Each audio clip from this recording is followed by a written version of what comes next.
বিগত 7 থেকে 8 বছর থেকে আমরা জিয়া রহমান সমাজ কল্যাণ ফোরাম বিশেষ করে বিএনপির বড় বড় সমাবেশগুলোতে খাবার স্যালাইন পানি শরবত বিতরণ করে থাকি।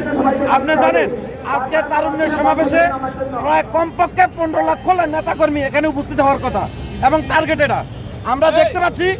সকাল 8টা থেকে এই পুরা ঢাকা পুরা দক্ষিণ মিছিলের নগরীতে পরিণত হয়েছে।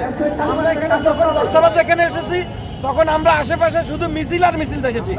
আমরা জিয়া রহমান সমাজ কল্যাণ ফোরাম আমাদের সভাপতি মঞ্জুর রহমান ভূঁইয়া ভাইয়ের উদ্যোগে আমরা সবসময় ঢাকার বাইরে থেকে এবং ঢাকা থেকে আগত দূর দূরান্ত নেতাকর্মীদের কাছে স্যালাইন পানি এবং শরবত বিতরণ করে থাকি। আজকেও আপনি জানেন আজকে একটা অস্বাভাবিক গরম।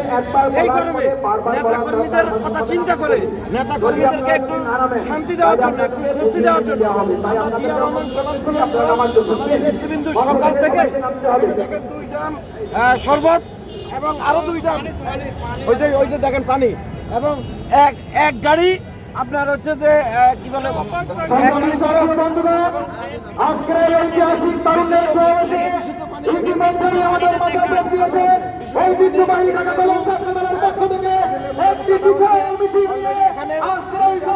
তৈরি করা হয়ে গেছে।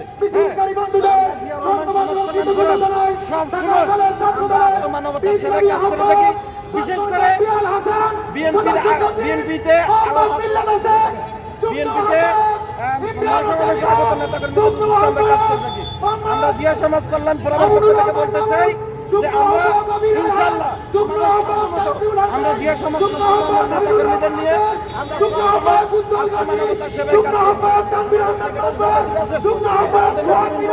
অনেকে আছে, সবাই এখানে উপস্থিত নাই যেহেতু আমরা কিন্তু টিম ভাগ করে দিচ্ছি। আমি বেশি কিছু বলবো না। আজকে কেন আমরা এখানে আমরা কিন্তু পেয়েছি জিয়া রহমান সমাজ কল্যাণ ফোরামের একেবারে যিনি সভাপতি মঞ্জুর রহমান ভূঁইয়া, উনিও কিন্তু আছেন। আপনারা দেখছেন যে ইতিমধ্যে তারা ব্যাপক জনসমাগমে খাবার পানি স্যালাইন বিশুদ্ধ শরবত পানি বিতরণ করছে। মঞ্জুর রহমান